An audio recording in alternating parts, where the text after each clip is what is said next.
Hey guys, welcome to Catherine the Paint. Today I wanted to show you what I got in the mail. Amazing! My friend Julie Eiber sent me these, and her Etsy shop is called AZ Rock Garden. These are amazing. Check it out. I couldn't believe it. Isn't that gorgeous? This is a rock that she painted and sent to me. I love the pattern and the design. This is absolutely exquisite. And then check out this one. It's a heart-shaped one. Perfect for the times. So if you guys get a chance, go check out her shop. She has so many cool ones that's, I can't even tell you. You just go check them out. They're so amazing. So many of them. So thank you, Julie, for this. I really appreciate it. These are gorgeous. And I hope you guys show her some love.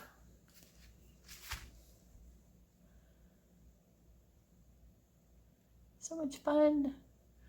This was just so uplifting to actually get something cheerful.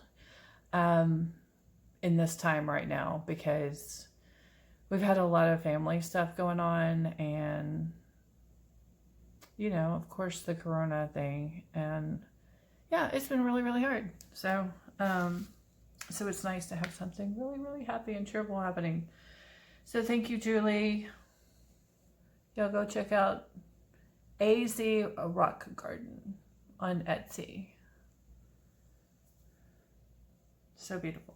All right, so on that note, let's do some bright, colorful painting that actually have a lot of the colors that are in here. So these are the two new ones I got from Michael's. It's a brilliant purple and a medium magenta, so I'm going to use both of those. Got those mixed up. Plus I still have some from the other day. So we are going to still be using the light green permanent, Liquitex Basics, the Prism Violet by Liquitex Basics, and still the two, I think I still have both of them. Yes, okay, yeah. For the primary elements are going to be the Sweet Thistle and the Douglas Fir. And I am doing the white topper and the black topper both today, and they were both with the Amsterdam white and Oxide black. So both Amsterdam. So that is what we are going to do. And we are going to do, of course, the bloom technique. We're going to spin it one bloom on an 8x10 out, because I really love the result I got on the last painting. So let's try that again. Let's have some fun. All right, let me get set up and I'll be right back.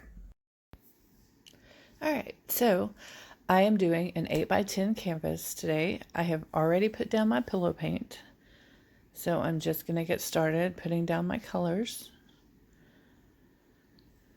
Yeah, the house is crazy and I had to do like 10 loads of laundry today, so I had to do a voiceover because I had the washing machine going and the dryer and people in and out. Life is crazy in quarantine. Just saying, guys.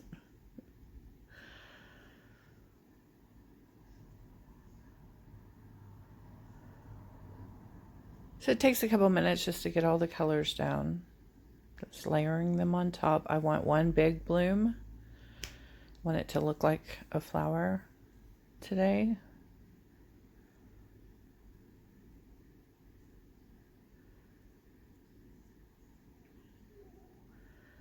Yeah, I thought adding the magenta with the purples and greens would be fun for something different.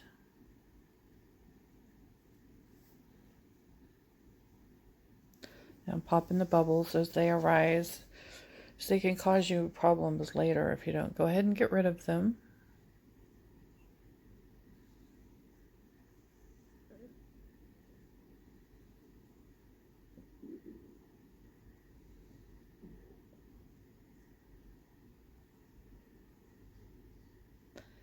Yeah, one of the challenges with this is you get the paints all ready and they're all the same consistency, and then if you get interrupted and have to go do other things, they thicken up a little bit. So back there the green was really thick, so I had to stop and thin it back out, get it the exact consistency of the other paints, because that is the key to this. So always be checking your consistencies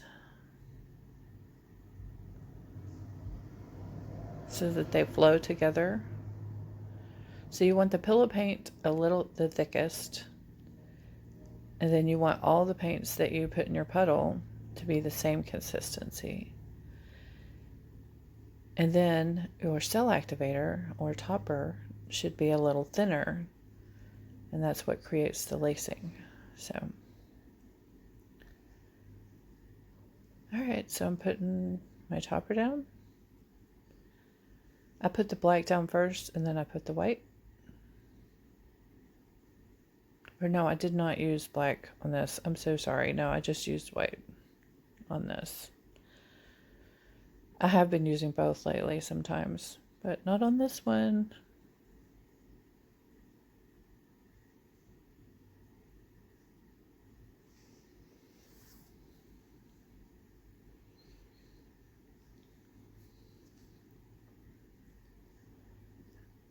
All right, so I'm done blowing it out, so I've got to give it a minute or two to rise back up to the top. So it's done that, and now we're going to spin it out.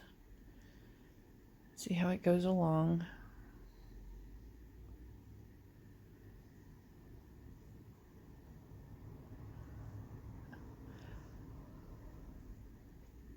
I am really liking how the pink is outlining it. That's kind of cool.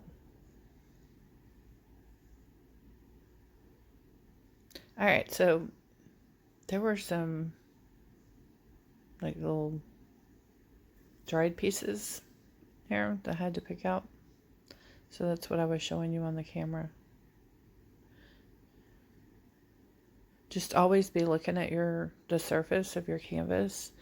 And if you see a spot where there's some dried, or like even if you got a hair or something, it's really good to be watching for that. And if you pull it off now, you can't even tell. Like the paint will, because it's so wet, it'll just close back up and you can't even tell that you picked at it. But if you wait till it's half dry, yeah, it's too late then. So definitely be watching it. Something to be aware of. All right, well, let's get the close-ups. All right, here are the wet results, still on the spinner. So let's just go in for some close-ups. So there's the lower right, the upper right, over to the upper left, down to the lower left. All right, and then here's the middle. A lot of action there. So pretty. All right, so there we go. And hang on for the dried results. All right, guys, here are the almost dried results. It's a tiny bit damp in the middle, but other than that, it is pretty dry. So here's the lower right, the upper right, upper left,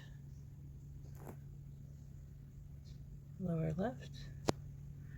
Go into the middle to see some of the details. I love how this flower turned out. I love the outline, the pink at the edges. It really makes it crazy looking. The colors almost kind of look watercolory. I really love how it turned out. So much fun. All right, guys. Thanks for watching. Please like and subscribe. Be inspired.